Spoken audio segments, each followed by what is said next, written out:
Hey, welcome back everyone. It's Andrew at Microphonic Designs here at Jourdanton High School, just south of San Antonio. I'm here with Mr. Hernandez, and we've been getting the audio system for their program set up today. We had a lot of work to do. So slightly smaller program. We're working with 2 marimbas, 2 vibes, 2 synths, and we'll go over that. We've got some fun stuff going on with that. But there was a lot of work to do, mainly in their mixer cart, just kind of gutting it, rebuilding it from scratch, and getting it kind of put back together in a way that's a little easier to navigate. We'll take a look at that in just a moment. I have, where did I put it? I've got the plan over here, so let's start out with the diagram and everything. So again, real basic setup. We've got 2 marimbas on the left, 2 vibes over towards side 2, mixer up on the 50 as normal. Synth 1 is back here. This is a main stage rig, and there's not too much to see right now because we were missing a piece, but we'll look at it. And then we've got a superstar rock star drum major that's going to be doing synth 2 up on the podium. Not to give too much away, but that's going to be really cool. Here's the input list. Again, nice, short, concise list. We got our inputs, our color codes, and then the cabling list. And let's take a look at the mixer, because that's, you know, kind of where it all comes together, quite literally. In the mixer, this is the custom layer. And again, I apologize for the flicker, the frame rate stuff. I just need to figure it out so that it stops happening. But we've got our 4 marimba channels over here on the left. We've got our 2 vibraphone channels right next door. Synth 1 is here, so this is what I intend to be the main stage computer rig, and then Synth 2 is our drum major podium rig, and then we've got soloist 1, 2, 3, and 4. These are actually all wireless, these soloist channels. So down here, we've got 4 channels of Shure SLXD, and we have a dual receiver unit here, and then we've got 2 single units here. So we've got 4 total channels. We've got the color code red, white, blue, yellow. That's 1, 2, 3, and 4. And this allows them, so like whenever they start assigning soloists to mic packs and all that stuff, they can assign those students to whatever color they want, and the colors correspond with 1, 2, 3, and 4 up top there. So I've got these plugged in with XLR. So there's an XLR cable on the back that goes from these into the board. And we've got our DCAs here. So we've got a marimba group control, the vibes, the electronics, and the soloists. So what these do, if you're not familiar with DCAs, is this is essentially a group volume control, where if I turn this slider down, we're not going to hear any of the marimba signals. So if a particular section is overplaying or they're unbalanced for whatever reason during a live performance, these DCAs are what allow us to control the volume for that entire subsection all at once. So that it makes it possible to do like a macro, you know, volume adjustment. That probably doesn't happen very often, but it's nice to have that control. And I do believe I have these recall safed. So yeah, if you look there, that little green bubble, that means recall safe. So that means that when they start putting scenes in the board to turn these soloist mics on and off, the DCAs are not going to be affected by those scenes, because if we need to make a change during a live performance, we don't want the setting here to be recalled every single scene, right? So we want to be able to make a change and then it stay there. So that's what's going on.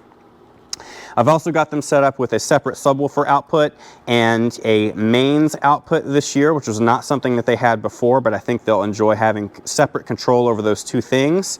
And then those outputs come down here to a set of the Yamaha PX amplifiers. We've got a PX10 on top, which is going to be powering a left and right of, it's a double stack of the DRM 12A passive version, and then the PX8 is powering the DRM 18S passive subwoofers. Let's go take a look at those real quick, and then we'll work our way back into the sound cart. So again, just taking a quick look, you guys have seen me, if you've checked out some of the other videos, you guys have seen me work on the DRM active versions. This is the second time that I've worked with the passive version, and both are great. I love the Mackie stuff. These DRM speakers are awesome. And you'll notice I've got all the color coding on there, so it's real plain and obvious which things need to go where. A couple of missing pieces that we have really are kind of important. we're gonna have to make sure that they get a speak-on splitter box that's not this one. And we also have to make sure that they get actual NL4, like 4-conductor speak-on cables to carry the signal for both the arrays. So like the arrays have their own signal, and then the sub needs to have its own signal. And if we look inside of these connectors, here, let me, here, would you hold this for a sec? If we open up the speak-on cable, I'm gonna show you guys this is important.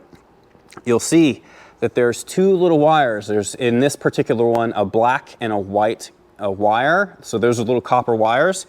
And we need to make sure that the arrays have their own set of copper wires, so they require 2 of them.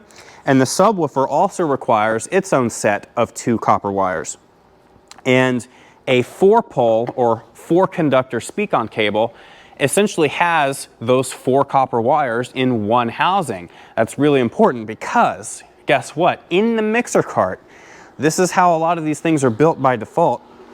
We have 2 speak-on outputs, each being fed from an individual speak-on cable. So I do have a video that sort of explains what's going on here, but basically we're taking the copper wires from both left channels for the mains and the subs, and we're just putting those into the same housing, the same cable. So we're not mixing signals, we're not combining electrical signals or anything like that.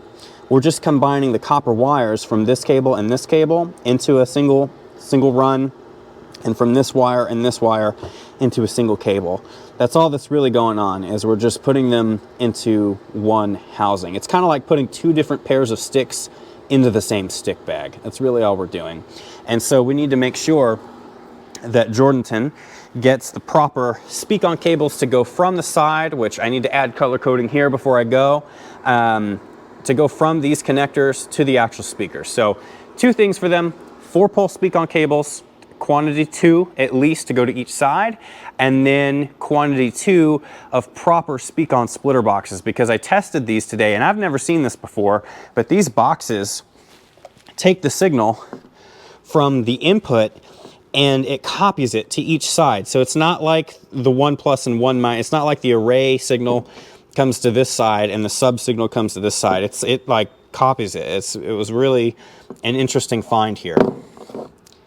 I've never seen Stellar Labs before. So yeah, it does split the signal, but not in the way that we need it to.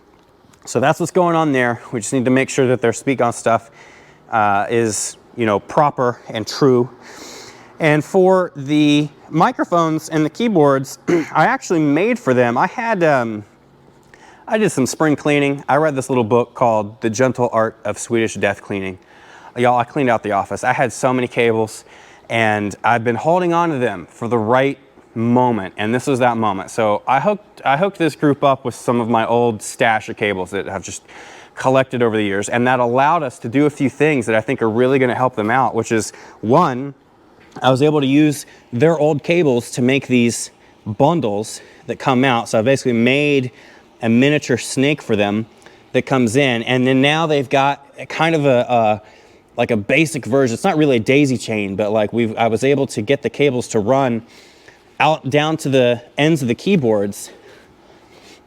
As you'll see, these cables just kind of come down this way and they meet the small homemade snake. And then the same thing is over here. There we go, right? So I've got these cables that kind of come up. I need to cut the tags off here, but they all plug in. And this side, right, comes over to the vibes. And boom, both vibraphones plug in, blue and yellow. And then check this out. I've got these 2, green and double green for synth 1. And of course, they'll need to run a power cable out to the synth. But then back here, I've got these preps. So they're gonna get an audio interface. And I've got green, single green for left, double green for right. It's gonna plug into the back of their, you know, probably a Focusrite, like a Focusrite Solo. And then I've got these tied together so that they can just run this straight forward from this cart right to that spot. Super easy. So everything is prepped. So again, there's a couple things that they need: the speak-on stuff, an audio interface for the Mac setup that's back here on the synth cart, which there's really not much. I mean, we've got our M Audio, our Code 61, the Mac Mini, the screen. You know, they're gonna have to run a power cord back here to it. And then we've got the correct cables, which for audio interfaces have to be TRS, tip, ring, sleeve. These are balanced 1/4 inch cables that convert to male XLR. These are what you need when you're running a setup like this with an audio interface. So they're all ready to go. When they get the interface, they'll plug it in with USB, plug those into the left and right, and they're set. They're good to go. So that's what's going on there. And they also got the Samson CO2 mics, which I think are really great. These are a really great budget option, these pencil condensers. So I got these set up underneath there. So yeah, relatively short walkthrough. Again, the before and after of back here is quite drastic, but again, that's what I'm here for, right? Like, I am not dogging on anybody. This stuff, like, normally the way that it happens is, like, if you're a band teacher and you're adding stuff, normally it's like during the season or like right during band camp, you got other stuff to worry about. So again, I'm not dogging on anybody. Sometimes it just requires, you know, specialists to come in and hash it out. So I'm real thankful for the opportunity to have come down here and to have done some of this work. If you are a band director who needs your audio stuff or needs help figuring out your audio stuff, even if you enjoy doing the sound stuff, but you just don't have time, get in touch. Or if you're someone that's just like, I don't want to have to deal with this stuff, but I have to because that's what it is in the activity, also get in touch. I got you. You can reach me, it's at microphonicdesigns.com/contact. I have a contact form on there that you can fill out and we'll get back to you. If you're, you know, if you prefer phone calls, I've got a little phone call thing. You can schedule a call with me on there, but reach out. I'd be happy to help. The business, it's not just me anymore. I primarily do all of the setups during the summer. My right-hand guy, Aaron, is the audio caption head for the Academy Drum and Bugle Corps, so he's on the road half of the summer, but he's also the lead sound designer for the company, so like all the sound design projects, all the custom sound effects, booms and swooshes and stuff, Aaron handles all that, and we recently added a third engineer to the team. His name is Anthony Abruscato, and he's going to be helping out with rehearsals and probably taking on some install work here soon and all that. So it's not just me anymore. My wife is also working in the office. In fact, a good portion of today, she was on the phone with me getting emails done and getting back to people and all that. So the team is growing. I'm so happy that we're able to help more band directors. Again, the mission is just to make sure that you guys can focus on your kids, man. You hate to see it whenever folks in your shoes are having to spend more time like down here or in this thing than actually like clicking sticks and fixing dynamics and talking about like touch and approach and balance and blend and all that stuff. That's what you guys should be talking about. So rant over. I will get off my high horse here. We're about to pack up. I think the rain has subsided a little bit, fingers crossed. So until the next time, y'all, take care. I'll see you then. Peace.